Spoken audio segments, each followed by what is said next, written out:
Jetzt möchte ich ein bisschen spezifischer darauf eingehen, wie Suchterkrankungen jetzt tatsächlich auch behandelt werden können und welche Faktoren Suchterkrankungen fördern und welche Faktoren vielleicht präventiv wirken könnten bezüglich Suchterkrankungen.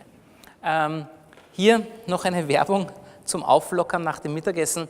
Das ist eine Werbung für Amphetamine, eine Originalwerbung von 1946. Amphetamine sind Drogen, die so ähnlich funktionieren wie Kokain, sind auch in den meisten Ländern der Welt verboten. Und Benzedrin, das sehen Sie hier, war eines der ersten Amphetamine, die es gegeben hat. Amphetamine sind rein synthetische Drogen, also während Kokain und Heroin zumindest einen natürlichen Ursprung haben, aber deswegen auch nicht besser sind, sind also Amphetamine von vornherein, werden die im Labor synthetisch hergestellt, wirken wie gesagt kokainähnlich. Und das ist eine Werbung für depressive Frauen in der Menopause. Und Sie können das aus der Ferne nicht lesen, aber hier steht eben, wenn Sie auch eine Frau sind, die eben keine Energie mehr hat und depressiv ist und sich den ganzen Tag schlapp und müde fühlt, dann nehmen Sie doch Benzedrin. Ja? Auch übrigens Amphetamine werden auch Speed genannt. Und dann fühlen Sie sich wieder fit und vital und können das Leben wieder angehen sozusagen. Ja? Und dazu passend sehen Sie ein Bild von einer braven Hausfrau, die quasi den Esstisch schmückt mit netten Blumen, damit, wenn der Mann nach Hause kommt, er sozusagen nicht nur ein gutes Essen bekommt, sondern auch nette Blumen den Tisch decken. Das ist übrigens ein Missverständnis zwischen Frauen und Männern, dass Frauen glauben, dass wenn wir Männer hungrig sind, es uns kümmert, ob Blumen am Tisch stehen. Gell? Aber, ja. Okay. Ja. Warum 1946? 1946 deshalb, weil während des Zweiten Weltkrieges wurde Benzedrin in England und Amerika an den Soldaten ausgeteilt. Ja, die standen also zum Teil unter Drogen. Warum? Benzedrin bewirkt ja, dass man keine Müdigkeit fühlt. Das heißt, der Körper ist trotzdem müde, aber man spürt diese Müdigkeit nicht und kann sozusagen Tag und Nacht durchmarschieren mit schwerem Rucksack, mit Waffen. Und Benzedrin macht wie alle Amphetamine ein bisschen aggressiver, was natürlich im Krieg auch immer erwünscht ist, dass die Soldaten aggressiver sind, als sie es vielleicht sonst von Natur aus wären. Und deswegen wurde Benzedrin an englischen und amerikanischen Soldaten ausgegeben. Die Deutschen waren jetzt auch nicht viel besser, weil die haben halt ihren Soldaten Crystal Meth gegeben, also Pervitin hat es damals geheißen. Heute sagen wir dazu Crystal Meth. Und als dann nach dem Zweiten Weltkrieg ist dieser Markt eingebrochen. Das heißt, nach dem Zweiten Weltkrieg brauchten die Soldaten sozusagen keine Drogen mehr. Und die Firmen, die diese Substanzen hergestellt haben. Gut, die deutschen Firmen gab es nicht mehr, die wurden bombardiert, das heißt Benzedrin wurde kaum mehr hergestellt, aber Amphetamine, Pervitin wurde nicht hergestellt, aber Benzedrin wurde nach wie vor in England und Amerika hergestellt und man hat sich gedacht, gut, wenn wir keine Soldaten mehr haben, denen wir das verkaufen, dann verkaufen wir es halt an depressiven Frauen und deswegen diese Werbung von 1946. Auch später ist man auch da drauf gekommen, hoppala, das kann süchtig machen und kann zu allen möglichen Problemen führen und es wurde dann verboten. Gut, ein Wort zu Kindern und Jugendliche. Jetzt grundsätzlich bin ich kein Kinderpsychiater, also ich bin eigentlich kein Experte für Kinder, aber natürlich beschäftigen wir uns jetzt als Suchtmediziner mit dem Thema, warum Kinder und Jugendliche süchtig werden können. Und da gibt es 3 Themen, die ich jetzt als Spannungsfelder hier dargestellt habe. Das eine Thema ist Bedürfnisbefriedigung. Bedürfnisbefriedigung heißt, ich habe Hunger, und ich will jetzt was zu essen, nicht erst in 3 Stunden. Ja? Das sehen Sie bei kleinen Kindern, oder? Ich habe einen Sohn, der ist 5, wenn der Hunger hat, kann ich ihm nicht sagen, du, ich gehe erst einkaufen, dann koche ich und in 3 Stunden gibt es Essen. Ja? Sondern da will er jetzt was essen. Vielleicht kann ich sagen, in 10 Minuten, das geht vielleicht gerade noch. Aber einem Baby können Sie nicht einmal in 10 Minuten sagen. Wenn ein Baby schreit, weil es Hunger hat, müssen Sie ihm sofort was zum Essen geben. Das heißt, je jünger Kinder sind, desto schneller wollen sie, dass ihre Bedürfnisse, egal was es ist, Hunger, Durst, Spielen, Traurigkeit, also getröstet werden, das Bedürfnis getröstet zu werden, völlig wurscht, sogar Lulli zu machen, ja, desto schneller wollen sie, dass Bedürfnisse befriedigt werden. Und es ist ein Prozess der Reifung, dass wenn wir erwachsen sind, wir lernen, dass wir manche Bedürfnisse jetzt eben nicht befriedigen können, sondern uns gedulden müssen. Ja? Generell funktioniert in unserer Gesellschaft Erfolg auf diese Art und Weise. Nehmen Sie ein Beispiel, Sie wollen eine tolle Ausbildung machen. Ja? Dann dauert das viele, viele Jahre. Sie müssen viele Jahre fleißig in eine Schule gehen oder an eine Universität. Sie müssen viele Jahre lernen. Sie müssen auf vieles verzichten, ja? Damit Sie irgendwann einmal in ein paar Jahren einen Abschluss für Ihre Ausbildung bekommen und hoffentlich damit belohnt werden, dass Sie dann vielleicht eine tolle Arbeit bekommen aufgrund Ihrer Ausbildung zum Beispiel. Ja, oder Anerkennung bekommen. Das heißt, Erfolg heißt ein Stück weit, auf die momentane Bedürfnisbefriedigung verzichten zu können. Das ist übrigens nicht nur in der Arbeit so, das ist auch in Beziehungen so. Ja? In einer Beziehung kann man auch nicht vom Partner oder Partnerin verlangen, dass jedes Bedürfnis sofort erfüllt wird, sondern man muss manchmal schauen, welche Bedürfnisse hast du, welche habe ich, wo ist der gemeinsame Nenner und diesen Teil können wir angehen. Ja? Der Rest muss halt warten. Oder man sagt, okay, einmal komme ich deinen Bedürfnissen nach, ein anderes Mal kommst du meinen Bedürfnissen nach. Das heißt, auch eine erfolgreiche Beziehung ist dadurch geprägt, dass wir lernen, nicht alle Bedürfnisse sofort befriedigen zu können. Das nennt man Aufschub an Bedürfnisbefriedigung. Ja, dazu komme ich noch. Aber das ist das eine Thema, mit dem Kinder und Jugendliche sehr viel zu tun haben. Wie schnell werden meine Bedürfnisse befriedigt? Und solche Sachen wie das Internet zum Beispiel symbolisieren ja, alle deine Bedürfnisse können sofort befriedigt werden. Verstehen Sie? Also im Internet brauche ich nicht warten, bis morgen ein Geschäft aufsperrt, damit ich mir Schuhe kaufe. Sondern im Internet kann ich sie mir sofort kaufen, die Schuhe. Ich bekomme es zwar per Post erst in 3 Tagen, aber ich habe es jetzt schon gekauft, habe jetzt schon eine Vorfreude. Ja? Oder im Internet brauche ich nicht warten, bis ich jemanden finde, mit dem ich Sex haben kann, sondern scheinbar kann ich virtuell jetzt sofort Sex haben. Ja? Und das gilt für alle möglichen Dinge. Ja? Ich brauche nicht warten, bis ich Freunde treffe, sondern ich kann sofort nachschauen, was gibt es bei denen Neues und so weiter. Das Internet suggeriert uns, alle Bedürfnisse kannst du jetzt sofort stillen und auch gleichzeitig. Ich kann zum Beispiel auf der Toilette sitzen, ist auch ein Bedürfnis, ja, und gleichzeitig Schuhe kaufen. Das ist doch toll, oder? Das geht normalerweise nicht. Ne? Also Sie können scheinbar sogar mehrere Bedürfnisse gleichzeitig erfüllen. Und das ist eines der Gründe, warum gerade für junge Menschen das Internet so verlockend ist. Ja? Sofort und gleichzeitig anscheinend alle Bedürfnisse abdecken zu können. Auch Bedürfnis nach Trost. Ich brauche nicht mehr zu Mama und Papa gehen, dass die mich trösten, sondern im Internet habe ich 700 Friends, die mich trösten. Ja? Auch das Bedürfnis nach Aggression. Ja? Ich brauche nicht erst jemanden finden, der schwächer ist wie ich, den ich mobben kann, sondern im Internet finde ich schon jemanden, den ich mobben kann, mit einer anderen Gruppe zusammen. Also scheinbar können wir alle unsere Triebe und Bedürfnisse relativ rasch ausleben. Das macht das Internet so verführerisch. Ein zweiter Punkt ist das Thema Abhängigkeit, ganz generell. Kinder sind ja sehr, sehr abhängig. Je jünger sie sind, desto mehr. Zum Beispiel ein Baby ist ja fürs Überleben abhängig von seinen Eltern oder nahen Bezugspersonen. Ein Baby kann ja alleine gar nicht überleben. Das heißt, das ist die ultimative Abhängigkeit. Ja? Es ist nicht Sucht, weil Sucht ist eher eine Erkrankung, sondern es ist eine natürliche, normale Abhängigkeit von Eltern bei Kindern. Je älter Kinder werden, desto selbstständiger werden sie, das ist ja auch gut und gesund.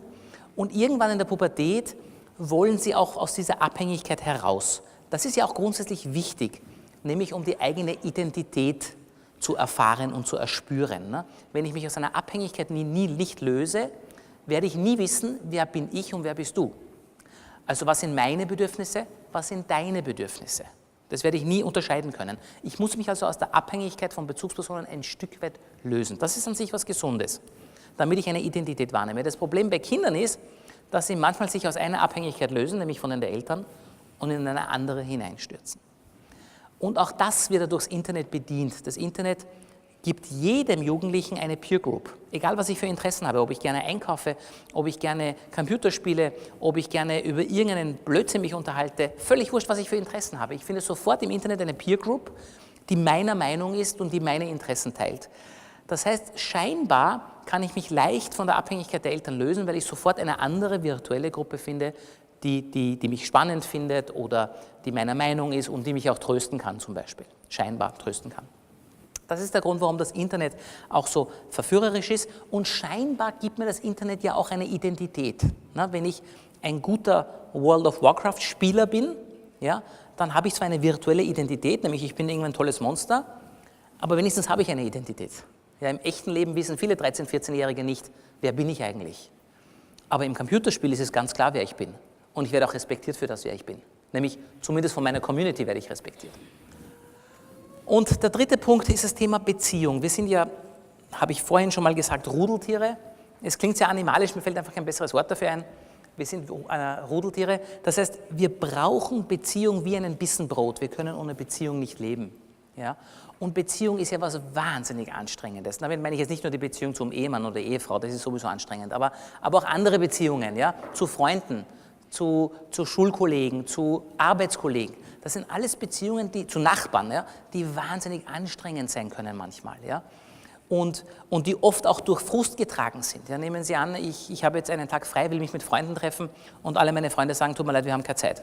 Ja, natürlich fühle ich mich ein Stück weit zurückgestoßen. Also das heißt, und all diese Dinge gibt es im Internet scheinbar nicht. Ich kann um 3 in der Früh irgendwelche Leute suchen zum Quatschen. Ich finde immer Leute zum Quatschen. Ich kann sogar Leute suchen, die genau meiner Meinung sind. Ja, und finde im Internet auch um 3 in der Früh Leute, die genau meiner Meinung sind.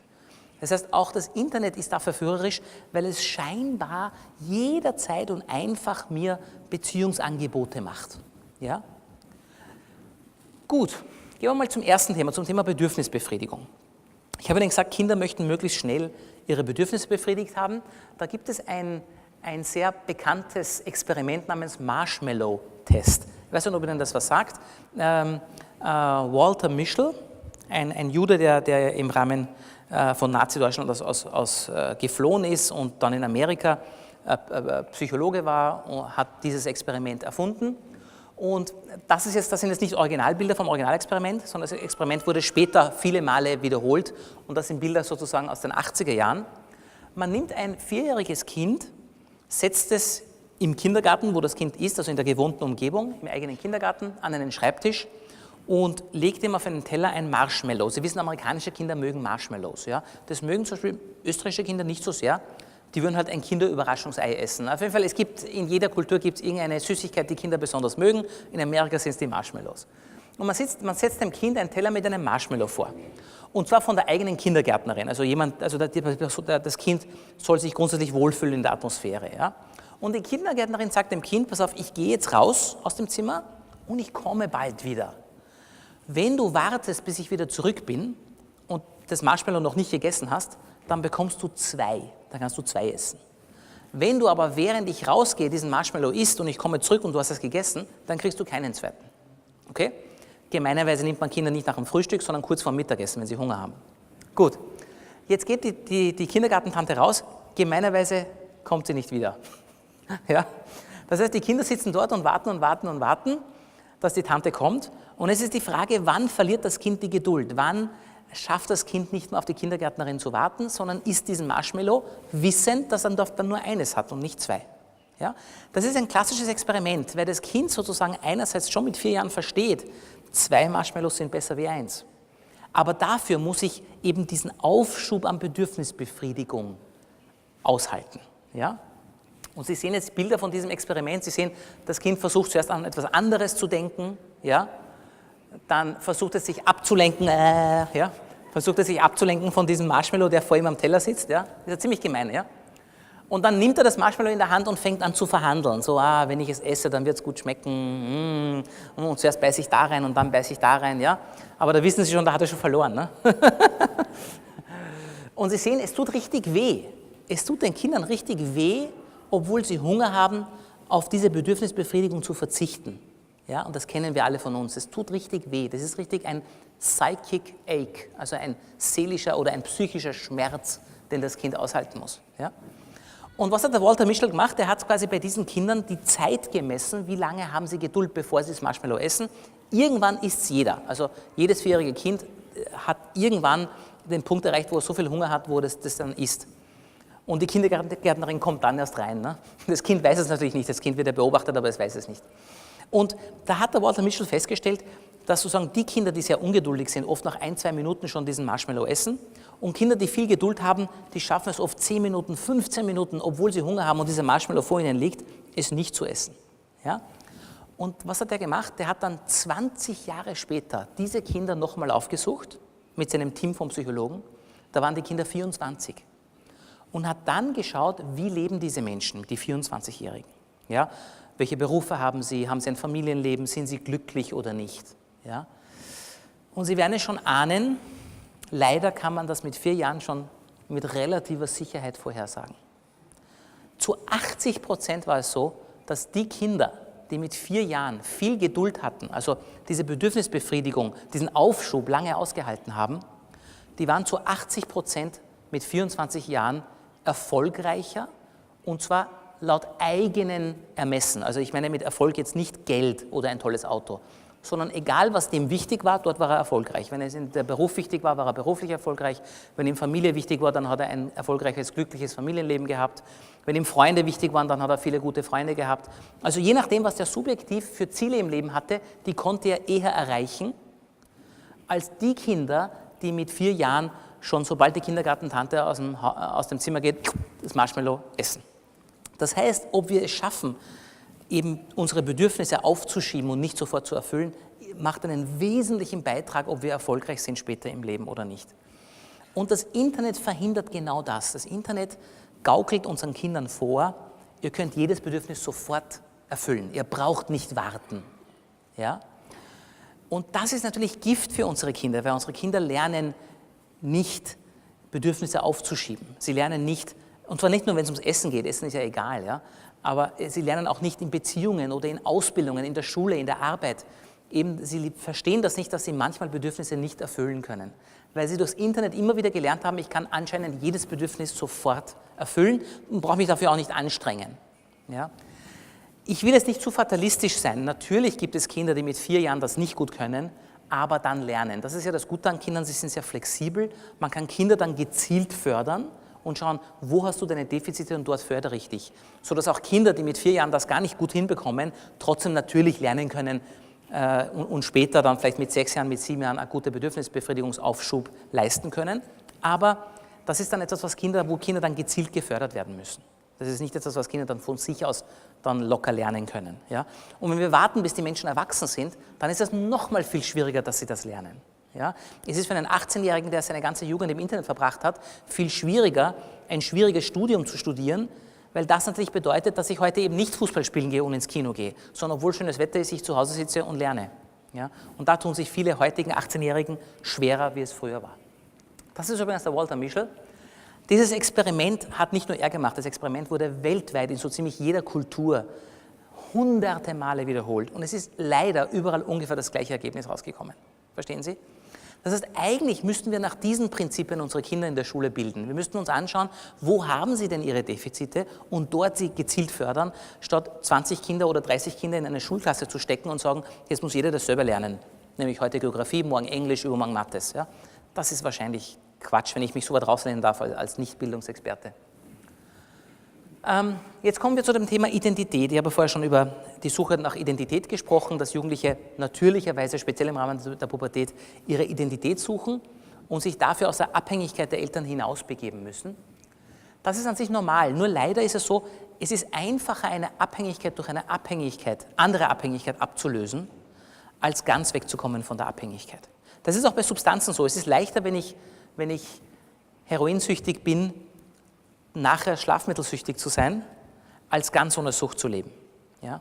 Und das passiert leider, in diese Falle tappen viele junge Menschen. Also sie lösen sich aus der Abhängigkeit der Eltern und rutschen automatisch in die Abhängigkeit zum Beispiel von Nikotin, ja? Oder Abhängigkeit von Alkohol oder jetzt eben vom Internet. Ja? Aber das ist eine Gefahr, die Kindern droht. Und in Wirklichkeit steckt dahinter die Beziehungssuche. Also wenn wir verstehen, dass wir Beziehungswesen sind, dann brauchen wir echte Beziehungen. Wir brauchen vor allem wohlwollende Beziehungen. Wohlwollend heißt aber, dass man sich dadurch nicht abgewertet fühlt. Und das ist ja dann das Dilemma in den Kinderzimmern. Die Kinder spielen Computer, die Eltern kommen rein, meinen es gut mit dem Kind und sagen, jetzt hör endlich mit dem blöden Computerspiel auf. Verstehen Sie? Das ist nicht wohlwollend. Zumindest versteht das Kind das nicht wohlwollend. Es ist vielleicht gut gemeint von den Eltern, ja? Aber das Kind denkt sich, die Mama oder der Papa, die verstehen gar nicht, was ich da tue. Weil wenn sie es verstehen würden, würden sie nicht sagen, dass das Spiel dumm ist. Ja? Außerdem, Sie wissen ja, wie das ist, wenn man das abwertet, was Menschen tun, nehmen Menschen das sehr persönlich und fühlen sich selber abgewertet. Das heißt, wenn man zu einem Kind sagt, hör auf mit dem dummen Computerspiel, dann versteht das Kind, du bist selber dumm. Verstehen Sie? Und wenn Sie zu einem Kind sagen, du bist dumm, dann wird dieses Kind aus der Beziehung aussteigen. Ja, das Kind wird sich irgendwann denken, nein, du bist selber dumm, ich bin nicht dumm. Ja? Das heißt also, wenn man will, dass die Kinder vom Computer wegkommen, kann man ihnen nur wohlwollende Beziehungsangebote machen. Das heißt, nein, das Computerspiel ist nicht dumm. Und du bist auch nicht dumm. Ja? Und das ist die Schwierigkeit. Das heißt, eigentlich suchen die Jugendlichen, die jungen Menschen Beziehung, und glauben, sie finden das im Internet scheinbar. Nur sind das ja im Internet eigentlich Pseudobeziehungen. Warum sind es Pseudobeziehungen? Das Wesen einer echten Beziehung ist, dass ich nicht austauschbar bin. Verstehen Sie? Also ich bin zum Beispiel für meinen Sohn nicht austauschbar. Ich glaube nicht, dass ich jetzt einfach morgen sagen kann, du hast einen anderen Papa, bitteschön. Oder du hast eine andere Mama, bitteschön. Das geht nicht. Man ist nicht austauschbar. Das ist das Wesen der Beziehung, dass man nicht austauschbar ist. Im Internet ist man auf ganz brutale Weise austauschbar. Verstehen Sie? Egal, was ich tue, wenn ich einer von 790 Friends bin von jemandem auf Facebook und ich sage irgendwas, was ihm nicht gefällt, dann klickt er mich einfach weg, dann bin ich nicht mehr sein Friend auf Facebook. Dafür findet er am selben Tag 7 andere Friends, die genau seiner Meinung sind auf Facebook. Das heißt, ich bin im Internet sehr austauschbar. Und deswegen sind es keine echten Beziehungen. Deswegen gibt es so etwas wie virtuelle Beziehungen aus meiner Sicht nicht, weil ich austauschbar bin. Was anders ist es bitte, wenn ich jetzt mit Menschen, die ich sehr, sehr gut kenne im echten Leben, ja, eine Zeit lang mich nur virtuell unterhalte. Zum Beispiel nehmen wir an, man kennt jemanden gut und aus beruflichen Gründen geht der nach Amerika, ja, dann kann es schon sein, dass es durchaus einfach ist, über virtuelle Medien, über soziale Medien mit dieser Person in Kontakt zu bleiben. Das kann schon Sinn machen, in der Hoffnung, dass man sich dann wieder begegnet persönlich. Aber eine Beziehung ausschließlich quasi im Internet zu führen, das ist aus meiner Sicht nicht möglich, weil man austauschbar ist. Und deswegen werden diese Bedürfnisse nach Beziehung auch nie wirklich befriedigt. Also wenn Sie sich Kinder anschauen oder Jugendliche, die viel im Internet sind, die fühlen sich zwar subjektiv vielleicht nicht einsam in dem Moment, aber sobald sie den Computer abdrehen, spüren die Jugendlichen eine Leere in sich. Sie können es nicht benennen. Sie sagen nicht, Mama, ich bin einsam, weil sie es nicht benennen können, aber es ist eine Leere in ihnen. Und deswegen wollen sie den Computer auch gar nicht abschalten. Die wollen gar nicht am Abend abschalten und ins Bett gehen, auch wenn sie noch so müde sind. Weil in dem Moment, in dem sie den Computer abschalten, fühlen sie diese innere Leere. Und das ist bei normalen Beziehungen nicht so. Verstehen Sie? Wenn ich eine Beziehung habe, zum Beispiel jetzt zu meinem Sohn, dann kann mein Sohn in den Kindergarten gehen und mich 5 Stunden nicht sehen. Er wird sich deswegen trotzdem nicht leer und einsam fühlen. Ja? Weil er ein Stück von mir in sich mitträgt. Das heißt, wenn wir mit jemandem in Beziehung sind, dann internalisieren wir diese Beziehung. Das heißt, ich führe die Personen, mit denen ich in Beziehung bin, ein Stück weit immer mit mir. Ja, Sie kennen das. Es gibt Leute, die sagen, ja, der Großvater hat immer gesagt, ja, der Großvater, der ist schon längst tot, der ist gar nicht mehr da. Aber man hat ihn internalisiert. Er braucht doch eigentlich gar nicht mehr da sein. Er braucht nicht da sein, weil ich habe ihn schon internalisiert. Verstehen Sie, der Großvater hat immer gesagt, ja, eigentlich sage es ja ich jetzt. Und das passiert aber im Internet nicht. Im Internet passiert diese Internalisierung von Beziehung nicht. Das heißt, die Kinder fühlen sich nicht einsam, solange sie tatsächlich beschäftigt sind mit dem Computerspielen oder mit dem Twittern. Aber in der Sekunde, in der sie es abdrehen, ist die Beziehung weg. Ja? Und dann kommt plötzlich die Einsamkeit. Deswegen wollen sie nicht raus aus dem Internet. Das heißt, dieses Beziehungsthema wird nie ganz befriedigt und bleibt damit immer sozusagen ein Stück weit unbefriedigt. Jetzt komme ich zu den Phasen der Behandlung. Gut, jetzt haben wir nebenan verstanden, was alles zu Sucht führen kann. Ja? Also ein Defizit an Beziehung, ein Defizit an Identität, ein Defizit an Bedürfnisbefriedigung, das alles kann in die Sucht führen. Jetzt ist die Frage, wie behandeln wir? Das erste Thema ist einmal, jemand braucht eine Motivation zur Suchtbehandlung. Suchtbehandlung ist normalerweise etwas wahnsinnig Anstrengendes. Es ist nicht leicht, von Alkohol wegzukommen. Das ist Quatsch, wenn irgendwer sagt, man muss nur stark sein und dann aufhören zu trinken, weil es ist nicht gesund. Ja, das ist Quatsch. Ja, wenn das so einfach ginge, hätten wir auf der Welt keine Alkoholiker. Ja?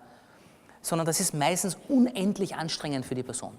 Ja? Weil all diese Konflikte, die ich Ihnen vorher gezeigt habe, mit Beziehung, Identität und Bedürfnisbefriedigung, die werden dann aktuell auf einmal, ja, wenn ich aus der Sucht aussteigen will. Das heißt, es ist was wahnsinnig Anstrengendes. Und dafür muss jemand erst einmal die Motivation finden. Und dann kommt gemeinerweise hinzu, dass genau dort, wo Motivation herkommt, nämlich dem Dopamin, ja der Süchtige ein Problem hat.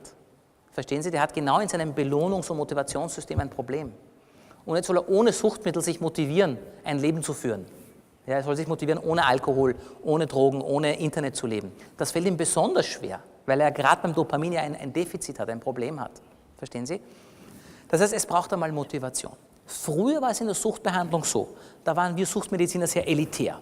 Wir haben gesagt, wir sitzen an unserem Schreibtisch, wer super motiviert ist für eine Behandlung, der soll kommen, und wenn er nicht motiviert ist, dann auf Wiedersehen. Ja, den brauche ich nicht. Ja? Jeder ist selber verantwortlich für sich, gell? Und wenn er nicht motiviert ist, kann er gleich wieder nach Hause gehen.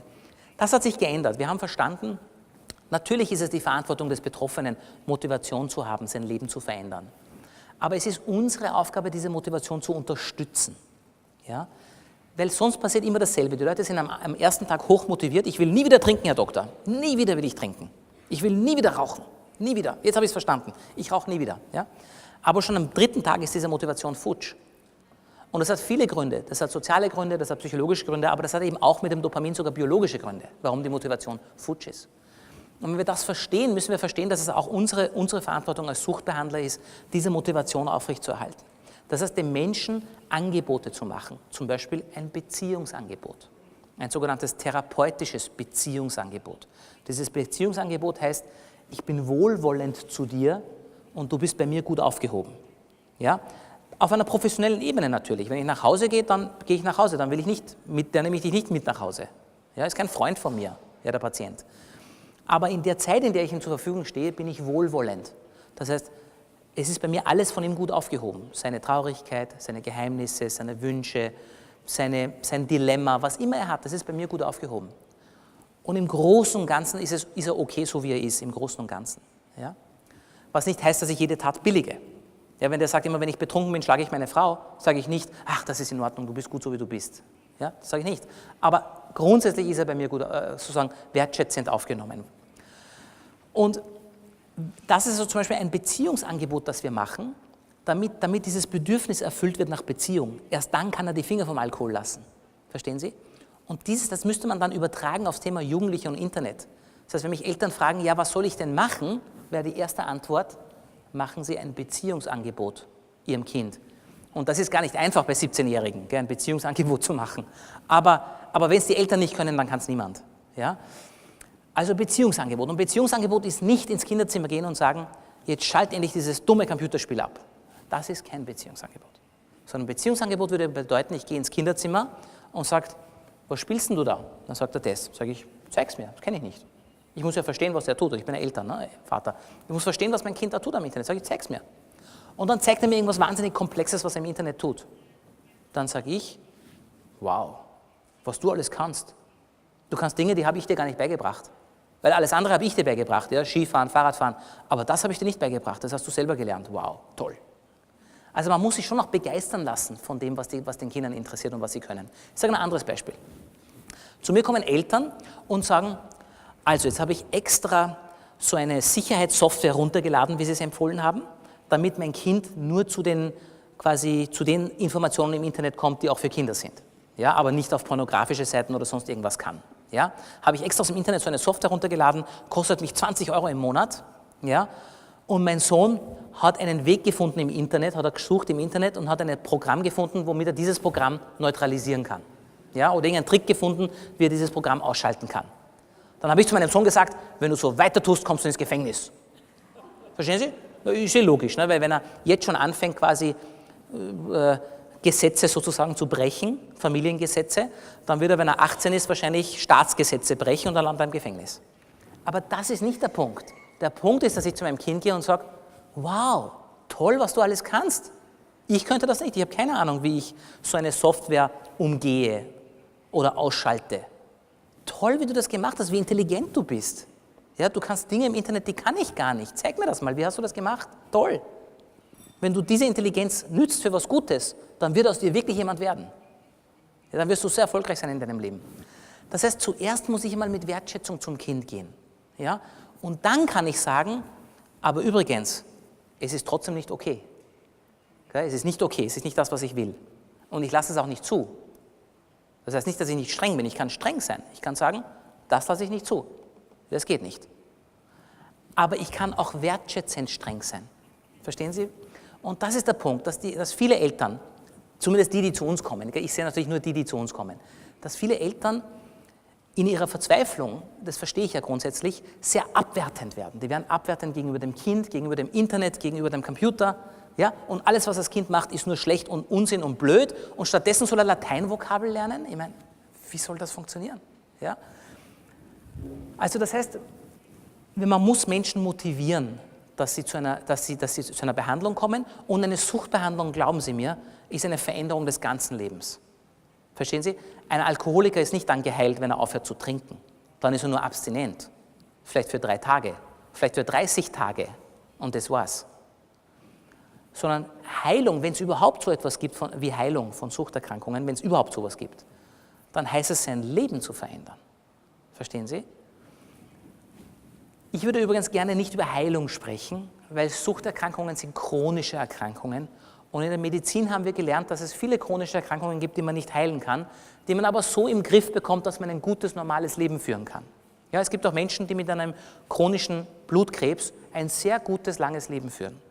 Aber heilen können wir es trotzdem nicht, den Blutkrebs vielleicht. Ja? Okay, also Motivation.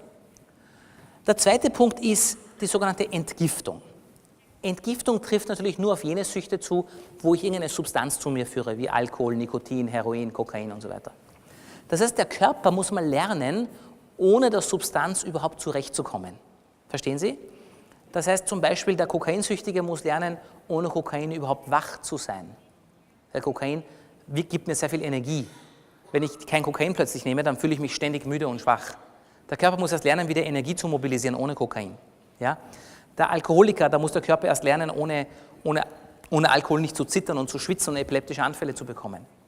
Also diese wirklich sehr körperliche Behandlung, diese Entgiftung, die dauert meistens nicht lange. Die dauert beim Alkohol vielleicht 2 Wochen, bei Nikotin 3 Tage, bei Heroin vielleicht 5 Wochen. Und da geben wir oft zur Unterstützung Medikamente. Das heißt, wir geben Medikamente, die im Körper zum Beispiel den Alkohol ersetzen, aber nicht so giftig sind. Ja? Und diese Medikamente, die machen wir dann von Tag zu Tag weniger. Also wir schleichen sie langsam aus. Bis der Patient nach 2, 3 Wochen keine Medikamente mehr hat und auch keinen Alkohol. Verstehen Sie? Das heißt also, das kann man medikamentös unterstützen und natürlich bei Verhaltenssüchten wie Glücksspiel brauche ich das nicht. Ja? Der dritte Punkt ist die Entwöhnung. Entwöhnung heißt, das ist jetzt nichts mehr Medizinisches, da reden wir nicht von Medikamente, sondern Entwöhnung heißt, wie lernt der Mensch zu leben, ohne seiner Sucht nachzugehen. Verstehen Sie? Nehmen wir einen Heroinsüchtigen. Die meisten Heroinsüchtigen, die zu uns kommen, die leben auf der Straße. Das sind junge Menschen, die meistens obdachlos sind, meistens im kriminellen Milieu sind, weil man muss sich das Heroin auch irgendwie leisten, das ist sehr teuer, man muss fast kriminell werden, damit man sich das leisten kann. Die jungen Männer machen dann so Diebstähle und so, die jungen Frauen gehen auf den Straßenstrich, also prostituieren sich selbst, um das Geld für Heroin zu bekommen. So, jetzt machen die das schon seit Jahren. Ja? Und jetzt kommen die zu uns. Jetzt ist das eine zu sagen, jetzt nimm kein Heroin mehr, aber das andere ist, was machst du dann den ganzen Tag? Ja? Wo lebst du? Mit wem lebst du? Wer sind deine Freunde? Wo kannst du wertschätzende, wohlwollende Beziehungen bekommen? Wo kannst du auch einen Sinn im Leben erlangen? Wo ist deine Familie oder deine Arbeit oder was auch immer, das dir Sinn im Leben gibt? Ja? Und das passiert im Rahmen der Entwöhnungsbehandlung. Es ist also eine therapeutische Arbeit, man kann so sagen psychotherapeutisch, soziotherapeutisch, was auch immer, Beschäftigungstherapie, Arbeitstherapie und so weiter. Das dauert wesentlich länger wie die körperliche Entgiftung. Da ist die körperliche Entgiftung ist leicht dagegen. Ja? Das dauert wesentlich länger. Je nach Sucht dauert es von über den Daumen 6 Wochen bis einem Jahr oder 2 Jahre. Ja? Das heißt, das hängt sehr stark davon natürlich ab, wie ist sonst mein Sozialleben. Wenn ich sonst ein recht normales Sozialleben habe, dann ist das wenig Problem. Nehmen Sie zum Beispiel Raucher. Raucher haben meistens ein normales Sozialleben. Die haben Familie, die haben Kinder, die haben Beruf. Ja? Da fällt die Entwöhnung viel einfacher.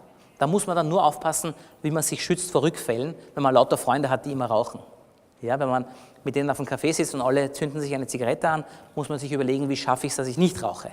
Ja?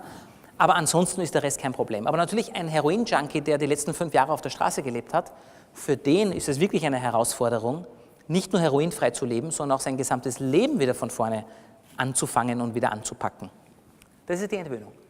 Und wichtiger als das alles ist eigentlich die Behandlung nach der Behandlung.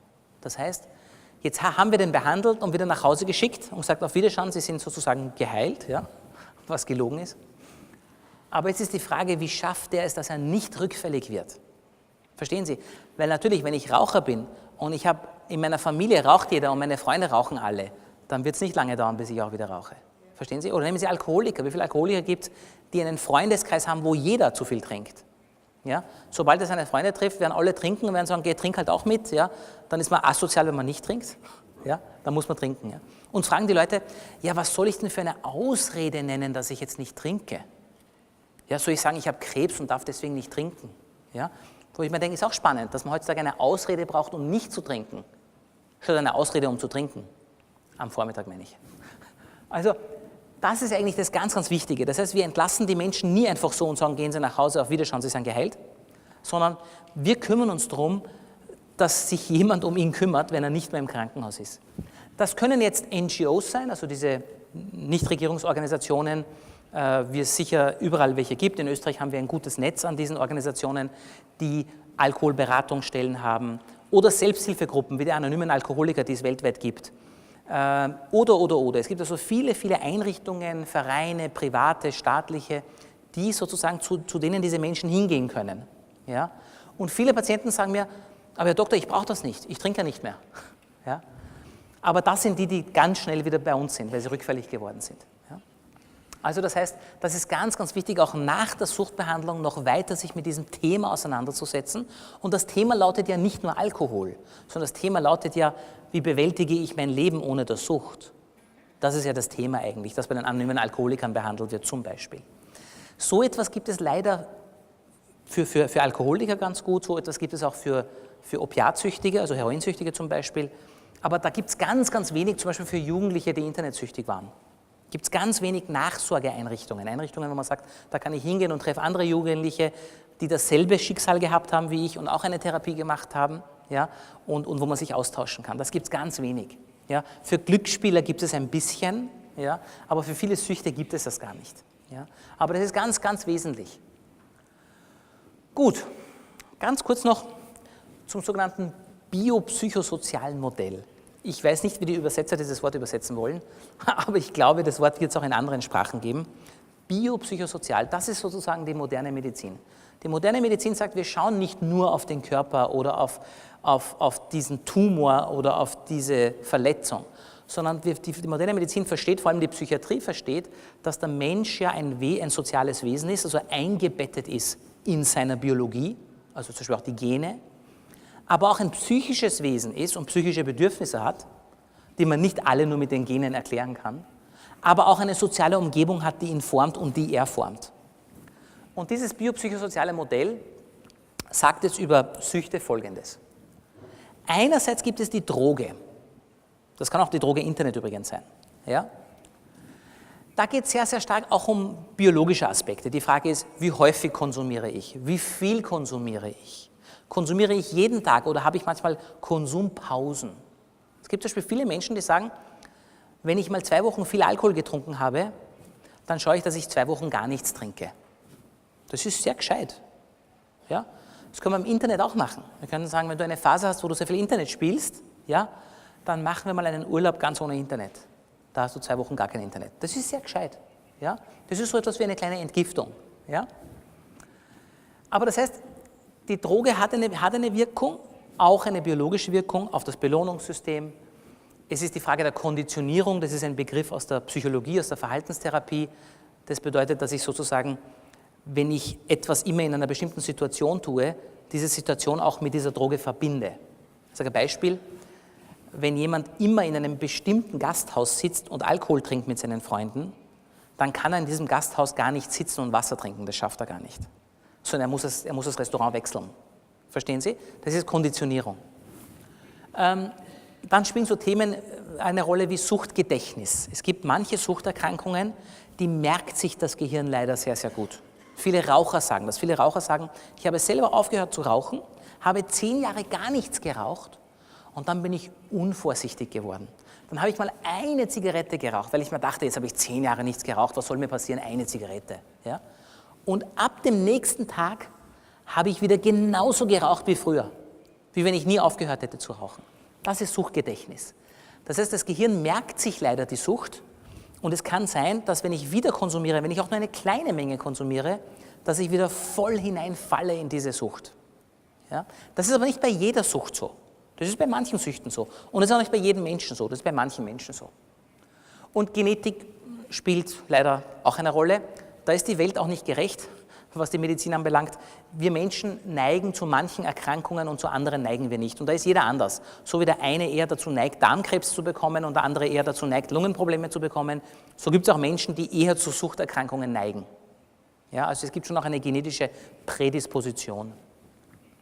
Dann haben wir das Individuum, also das Thema Psyche. Ja? Beim Thema Psyche sind so Themen wie, warum konsumiere ich? konsumiere ich vielleicht, weil ich irgendein Problem habe und versuche, mich selbst zu behandeln. Ich sage ein Beispiel, vielleicht bin ich ein sehr ängstlicher Mensch, ja, und jedes Mal, wenn ich auf so einer Bühne stehen muss, fange ich an zu schwitzen und zittern. Also trinke ich vorher 2 Gläser Rotwein, weil das beruhigt mich und dann kann ich auf die Bühne vor Ihnen treten und gescheit daherreden. Ja. Wenn ich sozusagen das Suchtmittel als Werkzeug einsetze, um damit irgendein Defizit auszugleichen, dann wird es natürlich sehr gefährlich. Oder nehmen Sie Schlafen. Viele Leute sagen, ich kann nicht schlafen, aber wenn ich 3 Gläser Rotwein trinke oder einen Joint rauche, ja, oder meine Schmerzmittel nehme, kann ich besser schlafen. Das stimmt auch, das wird auch so sein.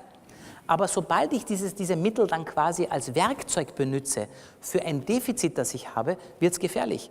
Weil das Gehirn und der Körper lernen, ohne diese Droge kann ich gar nicht mehr richtig funktionieren. Ohne der Droge kann ich nicht schlafen. Ohne der Droge kann ich nicht schmerzfrei sein. Ohne der Droge habe ich immer Angst oder bin depressiv oder was auch immer. Ja? Nehmen Sie zum Beispiel depressive Menschen. Viele von uns leiden immer wieder mal an Depressionen. Jetzt nehmen wir eine Droge wie Kokain. Ja, natürlich hilft das für ein paar Stunden, dass wir uns nicht depressiv fühlen. Natürlich, wenn wir Kokain nehmen, dann fühlen wir uns für ein paar Stunden glücklich, obwohl wir eigentlich depressiv sind. Ja? Aber das Problem ist eben, dass das Gehirn dann lernt, ohne Kokain kann ich gar nicht normal sein. Ja? Das heißt, die Frage ist, setze ich das als Werkzeug ein? Es gibt natürlich auch Menschen, die das nicht so tun, sondern die einfach mehr oder weniger zufällig in eine Suchterkrankung rutschen. Nehmen Sie Kinder, die rauchen. Die meisten 15-Jährigen, die rauchen, rauchen nicht, weil ihnen die Zigarette schmeckt, sondern sie rauchen, weil die Freunde rauchen. Ja? Das heißt, die fangen an zu rauchen, weil die Freunde rauchen und sie machen halt mit. Und wenn das nur lange genug so geht, werden sie nikotinsüchtig werden. Aber sie haben damit eigentlich nicht jetzt irgendein anderes psychisches Defizit damit versucht zu kompensieren, sondern sie sind einfach in die Sucht hineingerutscht. Das gibt es schon auch. Ja? Aber das ist eben die Frage. Das heißt, die Menschen, die zu uns kommen, wir versuchen auch herauszufinden, warum hat der überhaupt mit dieser Sucht begonnen? Hat er damit irgendein anderes Problem versucht zu behandeln, im Sinne der Selbstbehandlung? Das ist auch bei vielen Jugendlichen so, nicht bei allen, aber bei vielen. Viele Jugendliche, die ängstlich sind, die sozialphobisch sind, also die sehr extrem schüchtern sind, krankhaft schüchtern sind, die merken, in der realen Welt habe ich Angst, wenn ich auf neue Menschen zugehen muss, aber im Internet nicht. Weil im Internet habe ich ein tolles Foto von mir auf Facebook, ich schaue zwar nicht wirklich so aus wie der, aber das schaut gut aus und im Internet kann ich mich beschreiben, wie ich will und da kann ich mit sehr wenig Angst neue Menschen kennenlernen. Ja? Das heißt, da verwende ich das Internet eigentlich, um eine soziale Beeinträchtigung, um eine soziale Behinderung zu kompensieren. Ja? Und diese Dinge muss man verstehen, wenn man Menschen helfen will. Weil wenn Sie das nicht verstanden haben, dann können Sie von der Person gar nicht verlangen, aufzuhören mit seiner Sucht. Weil wenn er aufhört, wird es bedeuten, er hat wieder Angst, er ist wieder einsam, er ist depressiv. Verstehen Sie? Also was steckt dahinter? Das ist quasi diese individuelle Ebene. Und dann gibt es noch dieses Thema der Kultur, der Umwelt, des sozialen Umfeldes sozusagen. Ja? Da spielen so Dinge eine Rolle wie verfügbar ist ein Suchtmittel. Natürlich werde ich eher süchtig, wenn etwas ständig verfügbar ist.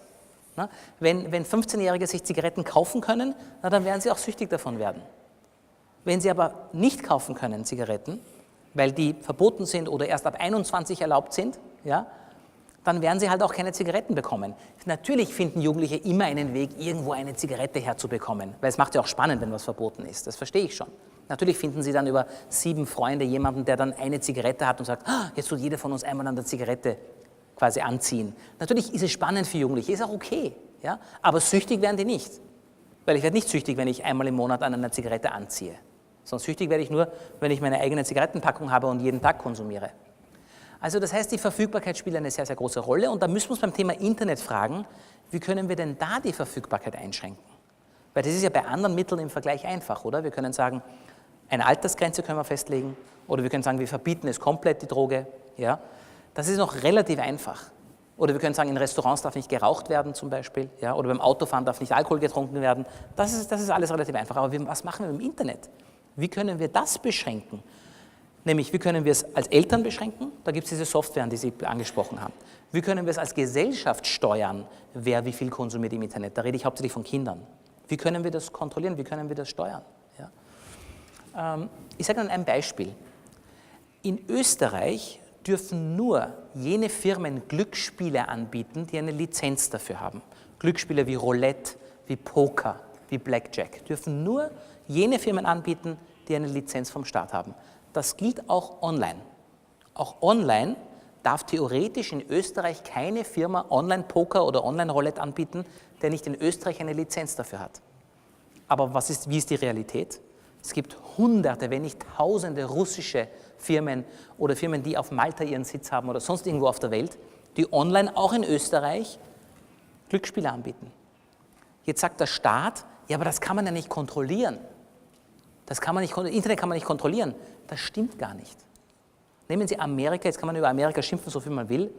Amerika kontrolliert auch den Online-Markt für Glücksspiele. Sie können in Amerika keine Glücksspiele aus Russland spielen.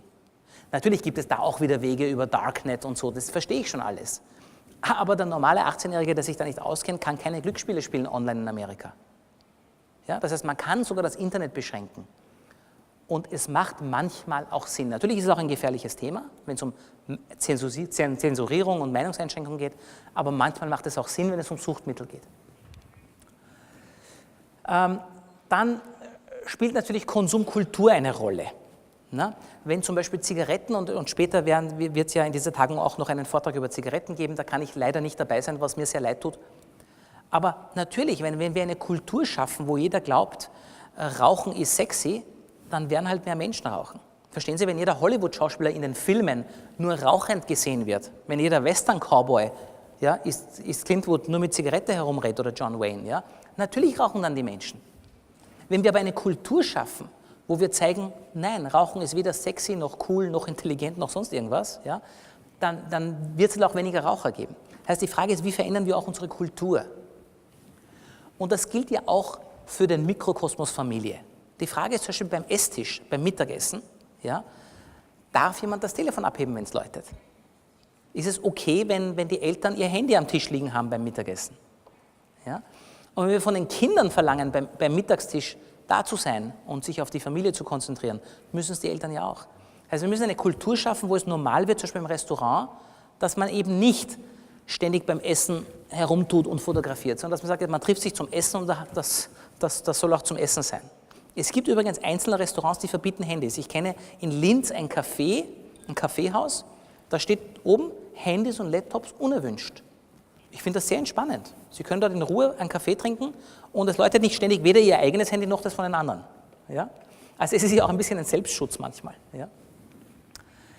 Dann haben wir das Thema Modeerscheinung, dann haben wir das Thema technischer Fortschritt. Natürlich, ich habe keine Zweifel, dass das Internet auch seine Vorteile hat. Gell? Also ich bin kein Gegner des Internets. Aber natürlich wird vieles leichter verfügbar. Und zwar nicht nur das Problem der Internetsucht. Ich habe auch vorher das Beispiel genannt, das Problem des Online-Pokers oder Online-Roulettes. Ja? Aber nehmen wir das Beispiel Einkaufen. Ja, früher hat es auch kaufsüchtige Menschen gegeben. Das kann übrigens tatsächlich süchtig machen. Aber die Kaufsüchtigen haben wenigstens warten müssen bis Montag in der Früh, weil am Sonntag waren die Geschäfte zu. Ja? Heute gibt es viel mehr Kaufsüchtige, weil sie können auch um 3 in der Früh einkaufen. Sie können auf der Toilette sitzen einkaufen. Sie können in der Arbeit sitzen und einkaufen, statt zu arbeiten. Ja? Sie können auch jetzt hier sitzen und einkaufen, wenn Sie wollen. Ja, wobei dann die Präsidentin wahrscheinlich einschreiten wird. Ja, vielen Dank. Aber das heißt, die Verfügbarkeit von sehr, sehr vielen Dingen sind explodiert. Vom Glücksspiel, vom Einkaufen, aber auch von Drogen. Sie können sich heute aus China Designerdrogen bestellen per Post zu Ihnen nach Hause. Der Staat hat ja überhaupt keine Chance, jede Postsendung von einem Drogenhund beschnüffeln zu lassen. Das passiert auch. Viele Menschen gehen gar nicht zum Straßendealer und kaufen sich dort ihre Drogen. Die bestellen sich Spice zum Beispiel. Spice sind künstliche Cannabinoide, also so etwas Ähnliches wie Marihuana, aber künstlich im Labor hergestellt. Die bestellen sich das über Darknet aus China und es kommt per Post nach Hause geliefert, wie die Pizza. Ja, ist doch wunderbar. Ja? Oder wie Bücher, die Sie auf Amazon bestellen. Also das heißt, es ist die Verfügbarkeit von vielen Suchtmitteln durchs Internet gestiegen und insofern dürfen wir uns auch nicht wundern, wenn mehr Menschen betroffen sind davor. Ja, die Frage ist, da bin ich jetzt kein Experte, aber die Frage ist trotzdem am Ende, wie können wir das einschränken? Ja, wie können wir verhindern, dass man sich per Post aus China Drogen bestellen kann? Ja? Okay, das sind so die Faktoren. Das heißt aber, das biopsychosoziale Modell sagt auch, nämlich auch uns Medizinern, Ihnen war es vielleicht vorher auch schon klar, aber uns nicht, es sagt uns Medizinern, wenn wir Menschen tatsächlich medizinisch behandeln wollen, müssen wir sie ganzheitlich sehen. Ja? Und wenn wir Menschen nicht ganzheitlich psychiatrisch betreuen, dann haben wir sie gar nicht betreut. Also das ist sozusagen die Message. Das heißt, wir müssen uns in der Psychiatrie, ich bin ja Psychiater, ich rede jetzt nur von Psychiatern, ja, wir müssen uns anschauen, welche Probleme hat der noch außer seine Sucht. Der ist vielleicht heroinsüchtig oder internetsüchtig, aber hat auch noch vielleicht eine Depression oder hat er Psychosen oder hat er Schmerzen. Viele Menschen werden opiatsüchtig, weil sie Schmerzen haben und vom Hausarzt Schmerzmittel bekommen. Ja? Wir müssen uns anschauen, was hat der noch für Probleme. Ja? Die sogenannten Komorbiditäten, also die anderen Erkrankungen, die dieser Mensch auch noch hat. Wenn ich sage, ich kümmere mich nur um die Suchterkrankung, weil ich bin nur da Spezialist und bei allem anderen kenne ich mich nicht aus, dann werde ich meinem Patienten nicht viel helfen können. Das zweite Thema ist das psychosoziale Modell. Also welche Konflikte hat der in seinem Leben, für die er irgendeine Lösung finden muss, wenn er ein stabiles Leben führen will. Das können familiäre Konflikte sein, können Konflikte am Arbeitsplatz sein, das können Konflikte sein wie Armut, ja, wie Obdachlosigkeit. Wenn wir uns nicht um diese Dinge kümmern, dann werden wir den Menschen von seiner Sucht nicht wegbekommen, auf Dauer. Ja. Und dann das Thema Nachsorge, habe ich schon gesagt, dass wir uns also auch nach der Behandlung schon kümmern müssen dafür, wo ist er später in Betreuung. Und Betreuung ist vielleicht das falsche Wort, weil wenn Sie sich so einen Verein wie Anonyme Alkoholiker anschauen, dann ist es ja keine professionelle Betreuung, sondern es sind Menschen, die das gleiche Schicksal teilen und sozusagen füreinander eine Stütze darstellen. Das heißt, anders gesagt, wohlwollende Beziehungsangebote machen. Verstehen Sie, was die Anonymen Alkoholiker machen? Der einzige Trick der Anonymen Alkoholiker ist wohlwollende Beziehungsangebote. Und so etwas müssen wir halt dann auch finden für das Thema Internet oder für das Thema Kaufsucht oder für das Thema Sexsucht oder was auch immer. Gut, ich weiß nicht, ob Sie diesen Herrn kennen. Das ist der Captain Alcohol. Den gibt es wirklich. Da können Sie im Internet nachschauen. Das ist eine Comicserie gewesen, die in den 50er Jahren von der kanadischen Regierung in Auftrag gegeben wurde, weil damals Kanada bemerkt hat, dass die Eskimos, also die Inuit, viele von denen ein massives Alkoholproblem haben. Ja? Und dann hat man gedacht, wie schaffen wir es, quasi die Inuits von Alkohol wegzubekommen? Wir machen einfach einen Comic. Und dieser Captain Alcohol ist sozusagen ein Superheld, so ähnlich wie Superman, ja? Hat auch Wunderkräfte und ist unheimlich stark und so. Solange er nüchtern ist, ist er ein sehr gerechter Typ, sehr stark und sehr gerecht, so wie Superman. Ne? Aber wenn er betrunken ist, dann wird er sehr böse und aggressiv und er verliert auch noch seine Wunderkräfte, seine Zauberkräfte. Ja? Das heißt, wenn er betrunken ist, wird er dauernd geprügelt und wenn er nicht betrunken ist, dann ist er ein Superheld, der anderen hilft. Und ich meine, das ist natürlich eine sehr, aus meiner Sicht, kindliche Herangehensweise, zu glauben, man kann eine Bevölkerung durch einen Comic sozusagen vom Alkohol wegbekommen.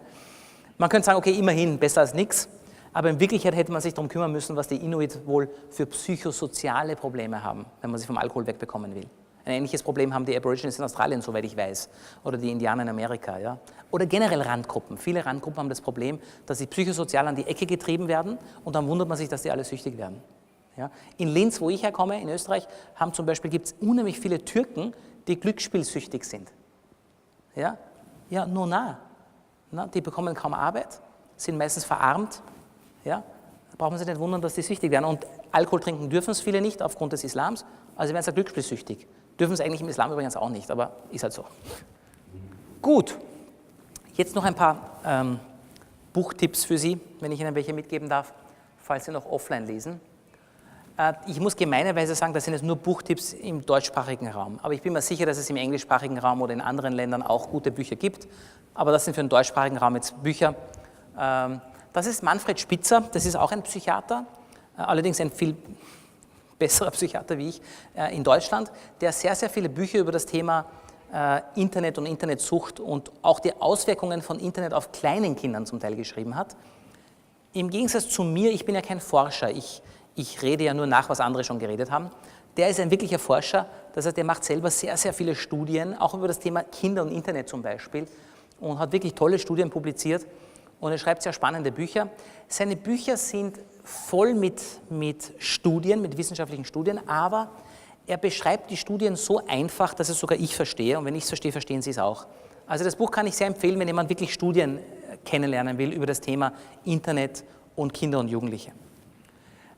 Das ist ein Buch von einem Österreicher, Dr. Eiselsberg, der ist eigentlich ein Sozialforscher, also ein Markt- und Meinungsforscher und der hat die ganzen Daten, die in Österreich in den letzten 10 Jahren zum Thema Kulturwandel durch Internet erhoben wurden, hat er zusammengefasst. Aber keine psychologischen oder medizinischen Studien, Das meine ich nicht, sondern sozusagen Markt- und Meinungsanalysen der Bevölkerung. Ich sage ein Beispiel. In dem Buch war für mich auch neu, haben Sie verglichen, wie haben Menschen in Österreich vor 20 Jahren entschieden, wenn sie zum Arzt gehen, ob das ein guter Arzt ist oder ein schlechter Arzt ist? Und wie entscheiden Menschen heute, wenn sie zum Arzt gehen in Österreich, ob das ein guter Arzt oder ein schlechter Arzt ist? Das kann ich Ihnen jetzt sagen. Vor 20 Jahren war es so, man ist zum Arzt gegangen und wenn der sich viel Zeit genommen hat und mir Dinge so erklärt hat, dass ich es verstehe, bin ich davon ausgegangen, das ist ein guter Arzt. Und zwar egal, ob das stimmt oder nicht stimmt, was er sagt. Aber wenn ich das Gefühl hatte, er erklärt es mir so, dass ich es verstehe. Ja? Und er nimmt sich Zeit. Das waren die beiden Faktoren, wo die Österreicher gesagt haben, das ist ein guter Arzt. Wie passiert das heute? Menschen sind krank oder haben irgendein Problem, googeln zuerst im Internet, was könnte ich haben. Und dann lesen sie irgendwas. So, das werde ich wahrscheinlich haben. Dann gehen sie zum Arzt und wenn der Arzt das Glück hat, dass er genau das Gleiche sagt, was die Leute vorher schon im Internet gelesen haben, dann sagen sie, der kennt sich aus, ist ein guter Arzt. Aber wehe dem Arzt, der sagt was anderes, als die Leute vorher schon selber im Internet gelesen haben, dann gehen die Leute raus und sagen, der hat keine Ahnung. Ist doch spannend, oder? Also Sie sehen, also das ist ein Buch, das sich eben nicht mit Medizin jetzt in erster Linie als Wissenschaft beschäftigt oder Psychologie oder so, sondern einfach nur diese gesellschaftlichen Trends, die durchs Internet kommen, erfasst. Aber auch sehr, sehr locker zum Lesen. Das ist was, das kann man in einer Stunde lesen. Das ist ganz lässig. Das ist ein Buch von mir, aber trotzdem nicht so schlecht. Soweit ich verstanden habe, hat dieses Buch auch dazu geführt, dass ich eingeladen wurde heute.